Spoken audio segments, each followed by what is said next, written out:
Let's come to our third segment, ladies and gentlemen, and that concerns Earth Day. This year's theme is to invest in our planet.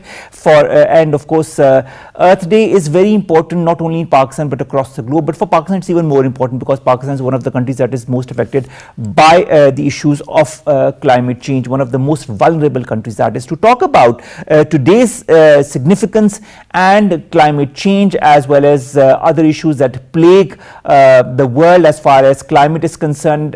We have been joined by Nadir Barech. He is the CEO of PPAF. Barech, thank you very much to have joined us. It's a pleasure to have you on board for this segment. Barech, Earth Day, where the theme is to invest in our planet. Do you feel that Pakistan and other countries of the world are investing enough in the planet? Well, thank you. Thank you for providing me this opportunity. In fact, Earth Day 2022, it's an enormous, amazing opportunity for all of us to, billions of people around the world to join hands and to help shape a better future. As far as the action that are taken at global level and at national level, I think global carbon emission, as you know, it's 43 billion tons carbon emission, and this figure of 2019. Whereas if you look at Pakistan, Pakistan only contributes 0.9% of this emission. And also, I think Pakistan has suffered a lot as far as the effect of climate change are concerned. We have seen frequent flash floods, earthquakes, severe drought, heat waves, cyclones, locust attack. And I think government of Pakistan has made tremendous efforts also. If you look at the institution base, after 2005 earthquake, era was established, and the earthquake reconstruction and rehabilitation authority, then National Disaster Management Authority, and now National Disaster Risk Management Fund. And also at the provincial level, efforts were made to establish and strengthen provincial disaster management authorities. At the district level, district disaster management authorities. And also, as you know, a lot of efforts have gone into alternate energy, the 10 billion tsunami trees. So these are all efforts that Pakistan has made. Although I think we are less contributor to the global carbon emission, but its effect on Pakistan are tremendous. So while the globe has to contribute its bit, Pakistan also has to strengthen its response further in the climate change effect. Now, when you talk of strengthening Pakistan's response as far as climate change is concerned, one of the recent estimates as far as pollution puts Pakistan as the fourth most polluted country in the world with the second worst quality of air. We've also seen Karachi, we've seen Lahore as one of the most polluted cities in the world as well, as per certain estimates. Why is that so in your point of view, and what can be done? Well, in fact, the brown issues do prevail in urban areas particularly. And again, I would say that this is because of the overpopulation, overpopulated cities, the lack of control on motor vehicle emissions. Then also we are in an area like just a couple of days ago, typhoon kind of thing that came from Dasht-e Goran. So the dust pollution also is one of the contributors. So these are all contributing factors to the brown issues in Pakistan also. Yes, all right, sir. When it comes to the WHO guidelines, the average lifespan of Pakistan citizens is being shortened by at least 4 years as the air pollutants and irritants are being inhaled.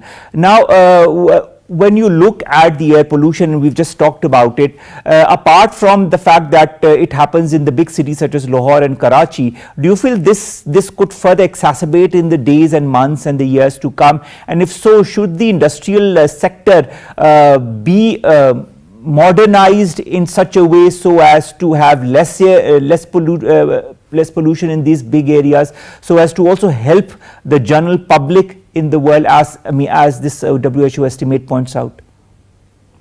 Well, I think we need to promote clean energy, green energy in our country. Some efforts are being made, and you're very right that we need to regulate our industries also, so that the emission that is coming from industries and polluting these big cities, that could be controlled. And I fear that, yes, you are right, that if similar situation continues, the other cities like the industrial cities, particularly Faisalabad, Sialkot, and other cities, Lasbela, for example, in Balochistan, in KP also. So these industrial areas, definitely they are going to contribute more to these brown issues. And I think the industrial emission need to be controlled through promotion of green energy and green technologies. All right, sir. Also, waste treatment facilities. When you look at the industrial areas, not all of them have waste treatment facilities available. Then we also have a huge issue of waste inside of cities such as Karachi. Do you feel that also should be looked upon with a more aggressive attitude, so as to counter further deterioration as far as climate change is concerned in Pakistan? I think we need to look at all issues, the blue issues, the brown issues, and also which includes the solid waste management. We need to look at that. We need to make arrangements for the same. And I think apart from strengthening institutions that the government is already trying to do so, I think we need to get engaged at the grassroots level.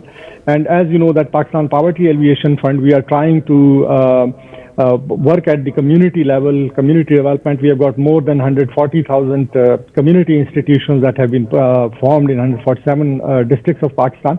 So I think for all these issues, for biodiversity conservation, for integrated water resource management, we need to promote integrated natural resource management also, and at the same time addressing the issues of waterborne disease, for example, this sewerage, sanitation, and solid waste management.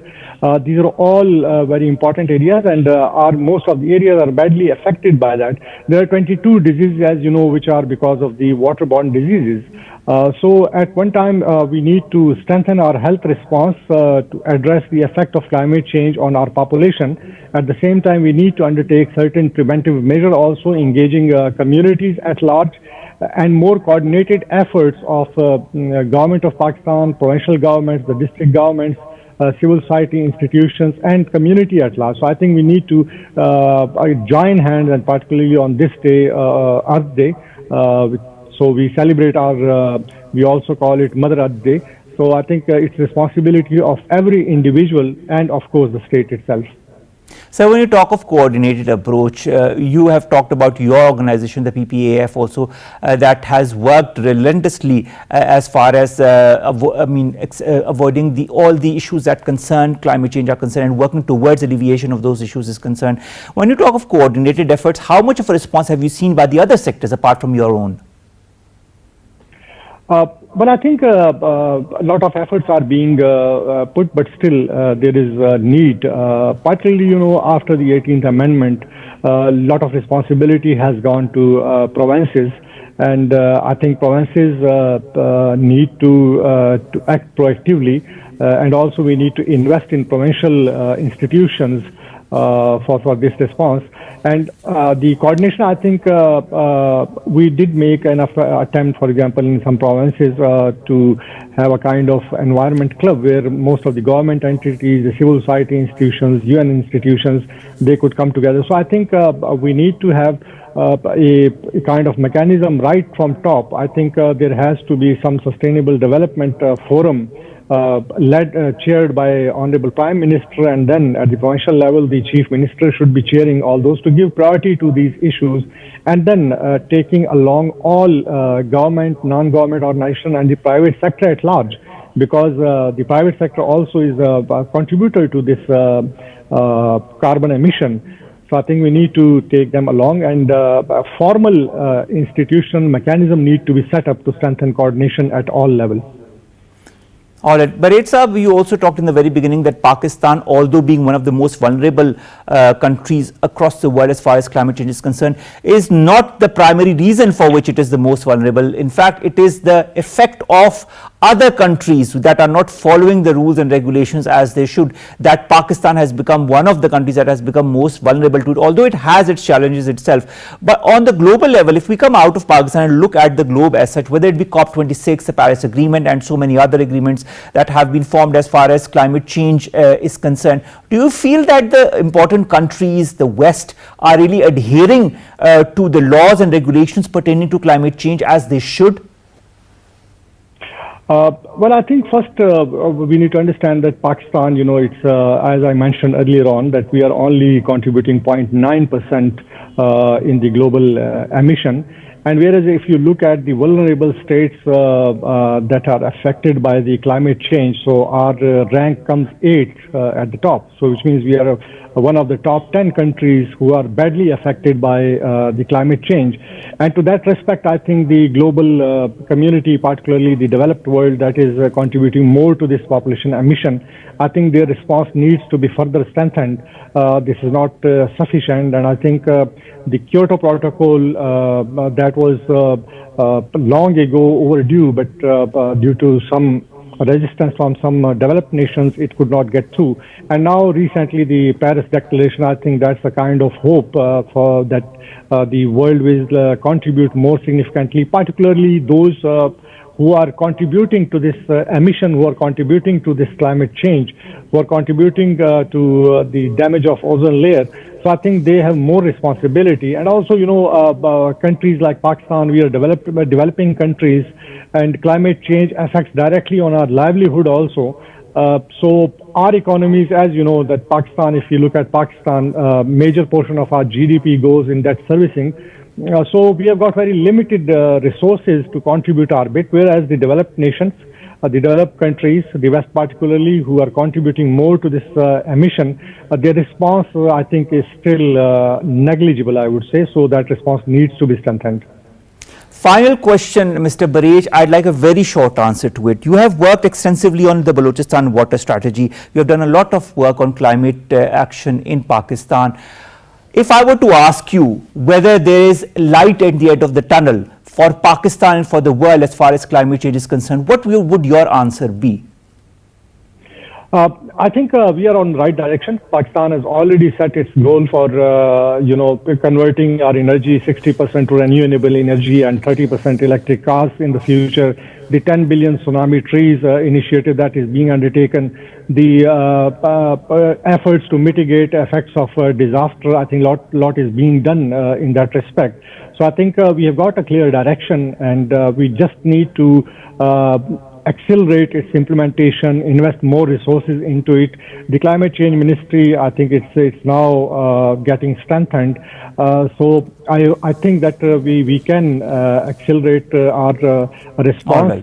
Right. But we actually need is to invest in how to conserve the natural resources, and how to safeguard the livelihood of people. As you know that during the last 2 decades, there had been more than 18 billion losses just because of the flood, $18 billion losses. More than 3.5 million households were affected due to floods.